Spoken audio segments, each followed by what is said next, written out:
There's something no one ever told you growing up. You're allowed to be a beginner.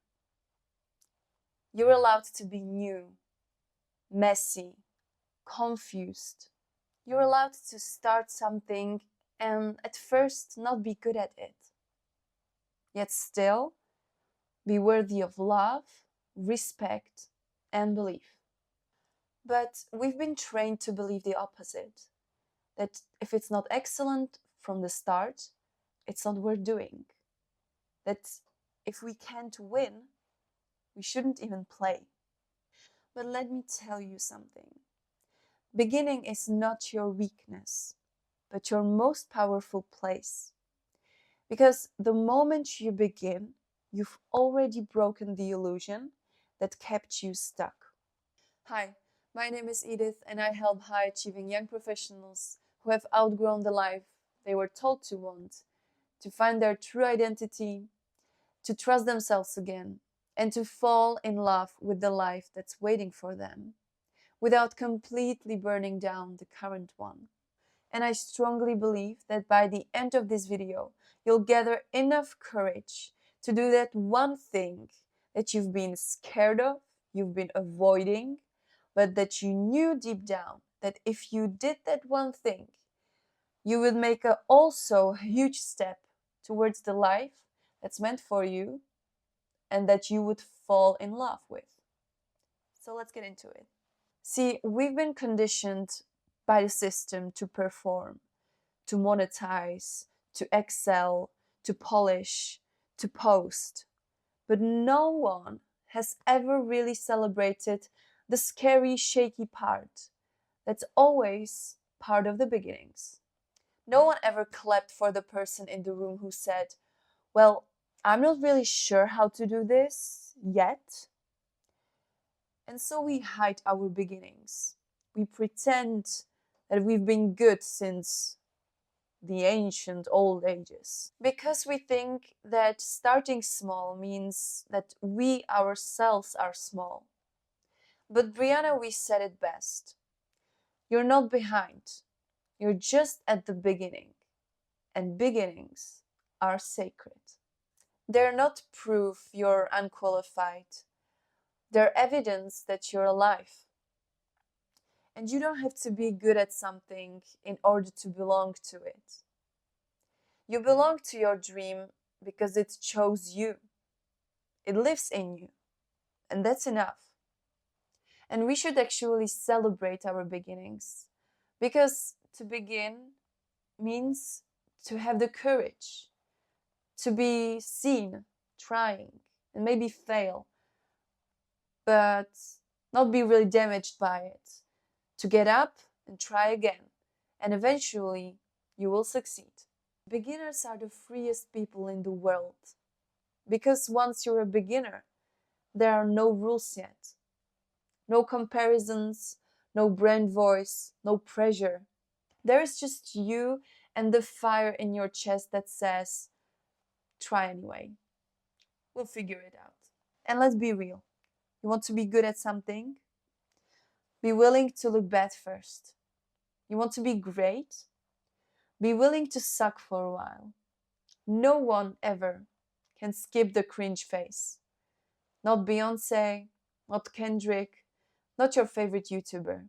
And as Gary Vee says, the reason why lots of people fail or lose is because they're trying to impress others and not to really truly improve. And he's right. Maybe you're too caught up in how it looks. Maybe you're scared of what your friends from high school would say. But your life is not a brand, it's a process. And you don't need a permission to start. But if it helps, I'm giving it to you right now. And let me ask you something. Who told you it was shameful to be new? Could you think about someone right now? Like their face comes to your mind? Or who told you that failing means that you are a failure? Do you have any faces in your mind right now? Beginners are the bravest people in the room. It takes guts to watch all the judging faces, still raise your hand and say, I don't know how to do this, but I want to learn. That's not weakness, that's power. And failure is not the opposite of success. It's how you find the success.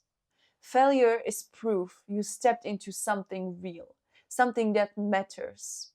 And what's worse than failing? Well, never knowing what could have happened if you tried. So maybe you're now asking, what's the one step that will make me to do that one thing I'm avoiding now? And you probably have already something you're thinking or you were thinking throughout this video. And so, what's the original action that makes this real? Go make something you will delete. Seriously.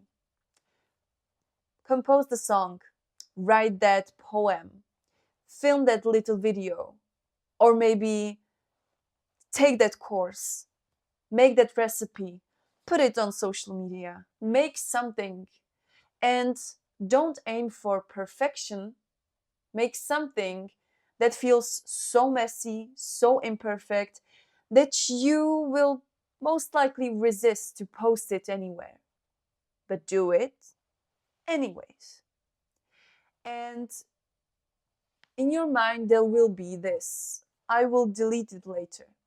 And you will delete it later. But don't delete it yet. Just let it exist. And maybe you ask, why should I do something that's not pretty? The reason why you'll be creating with the intention to delete it later.